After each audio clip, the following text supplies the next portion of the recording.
유튜브로 읽는 박정희 전기 11권 마탄의 사수 아콰일로의 한일관계.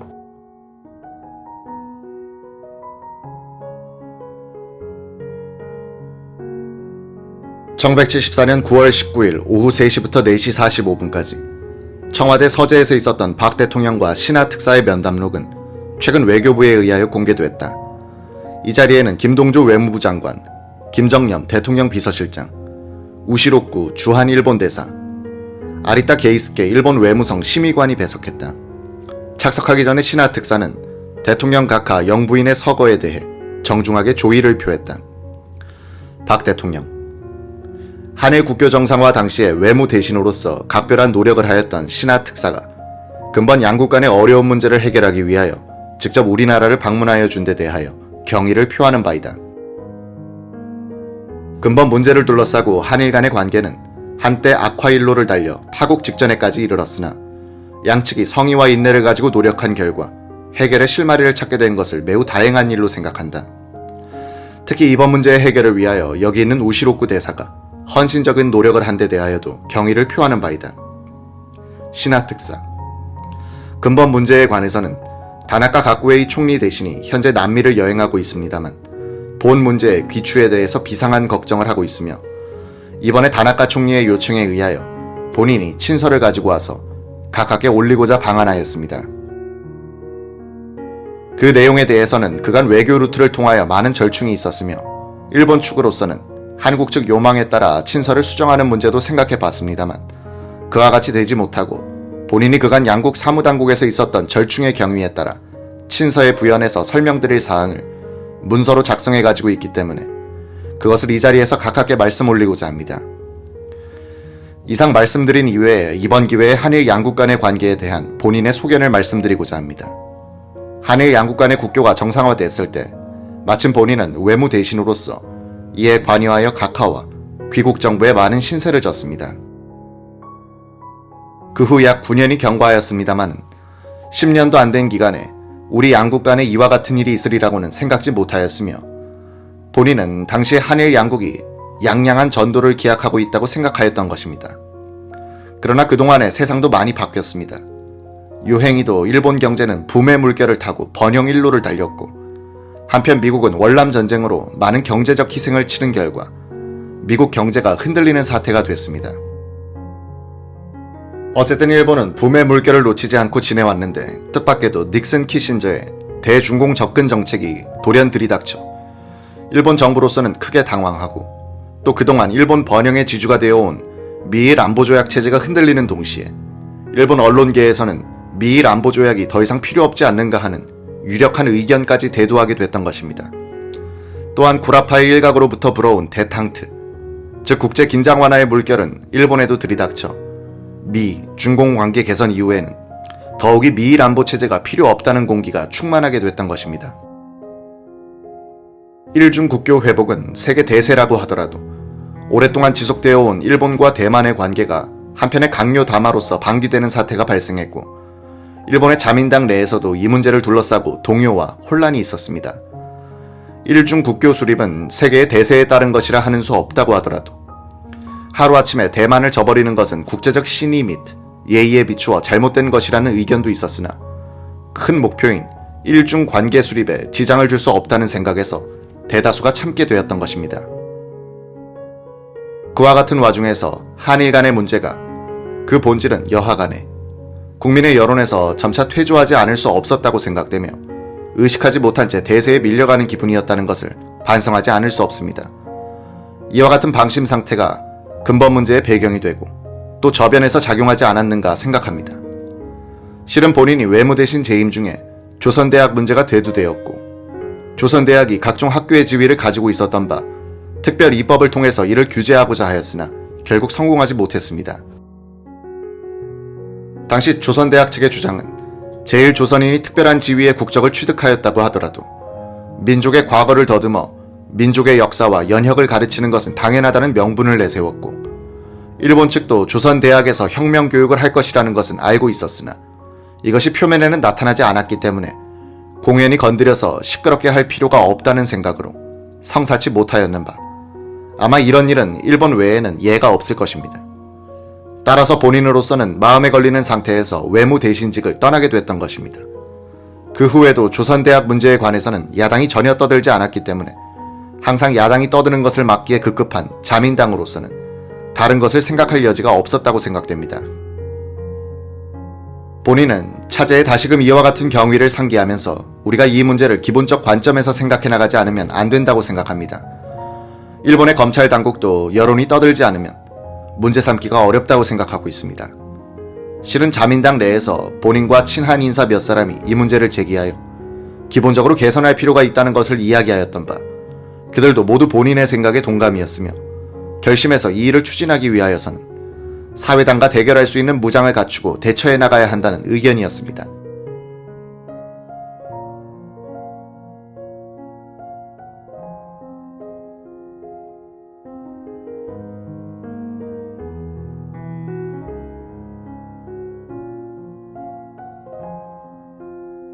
박 대통령, 지금 신하 특사가 말한 대로 신하 특사는 한일 국교 정상화가 우리 두 나라의 장래를 위하여 절대 필요하다는 확신 하에서 국교 정상화를 위하여 노력한 것을 본인이 잘 알고 있으며 10년이 지난 오늘 지난날을 회상하는 신하 특사의 말을 들으니 감개가 깊다. 근본에 8.15 사건에 관하여 한일 양국정부 당국자들이 이 일을 원만히 해결하기 위하여 그간 절충을 벌여왔으며 타결이 지연되었다고 알고 있다. 물론 양측의 실무당국으로서는 상당한 신경을 써서 친서 문구 하나하나를 신중히 절충한 것으로 알고 있는데 실무당국으로서는 당연한 일이나 본인은 친서의 자구, 한두 자가 큰 문제는 아니라고 생각하며 표현 문제보다 근본적인 것은 상대방을 어느 정도 신뢰할 수 있느냐 하는 양국민 사이에 맺어진 신의가 문제라고 생각한다. 8.15 사건 후 일본 정부가 취한 일련의 조치, 그리고 일본 정부의 우리나라에 대한 태도는 이해하기 어려운 점이 허다하다고 하지 않을 수 없다. 나는 그동안 침묵을 지켜왔으나 이번 기회에 몇 가지 점을 분명히 밝히고 넘어가지 않으면 안 되겠다. 과연 일본 정부가 우리를 우방으로 생각하고 있느냐? 만약에 우리를 우방으로 생각한다면 상중에 있는 대통령 가족이나 국민들이 슬픔과 분노에 차 있는 이 시기에 일본 정부의 책임 있는 인사들이 행한 발언은 실로 이해하기 어려운 일이다. 즉, 일본 측에서는 법적, 도의적인 아무런 책임이 없다는 이야기가 나왔는데 이것은 정치, 외교, 법을 떠나서 동양적인 예의상으로도 있을 수 없는 일이다. 어찌하여 도의적인 책임도 없다는 말인가? 이번 사건의 범인은 일본 정부가 발행한 여권을 가지고 들어와서 일본 경찰이 사용했던 권총으로 범행을 저질렀는데 물론 일본 정부가 시켰다거나 고의로 그렇게 했을 리는 없겠지만 이 사건은 큰 결과를 가져왔으며 이것은 분명히 일본 정부의 과실이고 또 과실 중에서도 중과실이라고 하지 않을 수 없는 것이다. 근본 절충의 과정에서 일본 측 책임의 표현 문제에 관하여 논란이 있었던 것 같은데 내가 알기로는 일본 외무성에는 수재나 엘리트 관료들이 모여있는 것으로 아는데 그들이 어찌해서 자기 주장만을 고집하는지 이해할 수 없는 일이다. 어찌하여 도의적 책임 외에 아무 책임도 없단 말인가? 범죄의 음모가 일본 국내에서 이루어졌고 또 일본 내에 있는 불법 단체에 의하여 오래전부터 계획되어 온 것이 명백하다. 우리는 일본을 경유해서 침입하는 간첩을 그간 수백 명 체포하고 그들을 조사한 결과 조총련이 이런 음모를 획책하고 있는 것을 알고서 일본 정부에 대하여 이를 단속해달라는 정식 요청을 지난 5월 18일에 일본 정부에 전달한 바 있다. 그러나 일본 정부는 아무런 조치도 취하지 않았으며 그 결과 8.15 사건이 발생한 것이다. 어찌하여 책임이 없다고 하겠는가? 나는 국제법에는 문외한이지만 그러나 타국 영토 내에서 제3국의 헌정 질서를 파괴하려는 행위가 있을 때에는 이를 단속할 의무가 있다는 것이 국제법의 원칙인 것으로 알고 있다. 일본 정부 당국은 일이 있을 때마다 국내법의 테두리 안에서 처리한다는 말을 하고 있는데 내가 알기에는 일본 헌법에도 국제법을 존중한다는 규정이 있다고 알고 있다. 이번 문제에 대해서 일본 측이 야당과의 문제나 여론의 분위기 등에 비추어 법률적 책임이 있다고 명백히 말하지 못하더라도 응분의 책임이 있다는 표현을 당연히 할 수 있지 않겠는가. 이 문제에 대하여 그간의 절충 결과 일본 측도 그 나름대로의 책임을 느낀다는 것을 밝히게 된 것은 응분의 책임을 느낀 것으로 생각하고 나는 다행스럽게 여기는 바이다. 또한 이 문제에 관하여 나는 입장을 바꿔서 생각해 볼 필요가 있다고 본다. 근본의 일본 측 태도는 한국을 너무나 무시한 태도라고 본다. 예를 들자면 한국에서 출생하고 성장한 일본 청년이 한국 내의 불법단체의 배후 조종을 받아서 한국 정부가 발행한 여권을 가지고 일본에 건너가 한국 경찰이 분실한 총기로 일본 천황이나 총리 대신을 저격하다가 그 결과로 황후폐하나 총리 부인을 살해했다고 한다면 일본은 한국 정부에 아무런 책임도 없다고 할 수 있을 것인가? 또 바꿔서 예를 들면 일본에서 출생하고 성장한 미국 청년이 미국 정부를 파괴하고 전복하려는 의도하에 일본 정부가 발행한 여권을 가지고 또 일본 관원이 사용하던 무기로서 미국의 포드 대통령을 암살하려다가 요행이 대통령은 난을 면하고 포드 대통령 부인이 사료됐다고 한다면 일본 정부는 미국에 대하여 법적, 도의적으로 아무런 책임이 없다고 할 수 있겠는가? 나는 그렇게 말할 수 없다고 생각한다. 이번 일본 측의 태도는 한국을 무시한 처사라고 생각하지 않을 수 없으며 나는 한때 일본 정부가 끝내 우리에게 이런 태도로 나온다면 우리는 일본을 우방으로 인정할 수 없지 않느냐 하는 생각을 가진 바도 있었다. 다음으로 범인 수사에 대한 일본 측의 태도도 같다고 하지 않을 수 없다. 저격범 문세광이 자백한 바에 의하면 조총련 조직원인 김호룡이 배후에서 조종하고 자금을 댄 것이 명백하며 또 유시오 유키오 부부는 문의 여권 획득을 알선하고 요시 미키코는 권총을 구하러 문과 함께 홍콩에까지 다녀왔다. 그런데 김호룡에 대한 일본 경찰 당국의 수사는 매우 미온적이며 요시 미키코는 일단 구속됐으나 바로 석방됐는데 물론 일본 법원이 그렇게 했다고 할 수 있을지 모르나 일본 법원도 넓은 의미에서는 일본 정부의 일부분 아닌가. 이번에 한국 국민들의 감정이 폭발한 원인은 바로 여기에 있는 것이다. 또 하나 우리가 이해할 수 없는 대목은 조총련에 대한 일본 정부의 태도다. 신하 특사도 지적한 바와 같이 일본에 있는 조선대학은 공산당 간부를 교육하고 대한민국 정부를 파괴하고 전복하기 위한 간첩 양성소이며 아마 자유진영에 속하는 나라에 공산대학이 존재하는 곳은 일본뿐이라고 생각한다. 모든 범죄의 근원은 조총련이고 한일 간의 이간을 책동하는 것도 조총련인데 일본 측은 왜 조총련을 그렇게도 비호하고 두둔하는가? 조총련에 치외법권이 있는 것도 아닐 텐데 이해할 수 없는 것이다. 조총련의 이와 같은 불법 행위는 일본 경찰이 누구보다도 잘 알고 있다고 생각한다. 북괴는 교육비라는 명목하에 연간 수십억 원의 공작비를 조총련에 보내고 있는데 이와 같은 공작비는 스파이 양성과 일본 내에서 반한국적 여론을 조성하는 공작비로 사용되고 있으며 조총련의 20만 조직은 북괴의 지령에 의하여 남한의 적화 공작을 하고 있는 것을 일본 경찰 당국도 부인할 수 없을 것이다. 다음으로 일본이 대남 적화 공작기지화되고 있는 문제다. 이번에 문제가 된 만경봉호는 표면적으로는 무역선이나 실제로는 북괴의 공작원을 싣고 내왕하면서 조총련에게 지령을 주고 있는 이동하는 대남 적화기지라고 하지 않을 수 없다. 본인이 알기에는 그간 만경봉호에 승선한 인원이 연 13만 명이라는 통계가 나와 있다고 하는데 이것은 일본 당국에서 나온 통계라고 생각한다.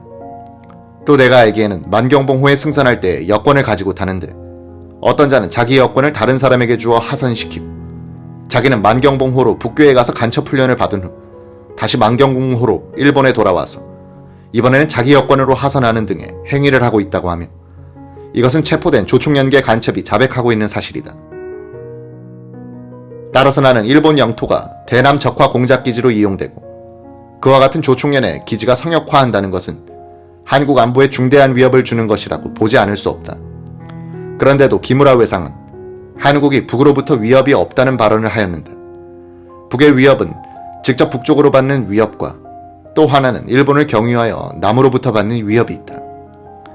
한국의 대통령이 직접 생명의 위협을 받고 그 가족이 내 눈앞에서 피살이 되는데도 위협이 아니라고 한다면 기무라 외상이 말하는 위협이란 무엇을 의미하는 것인지 이해할 수 없는 일이다.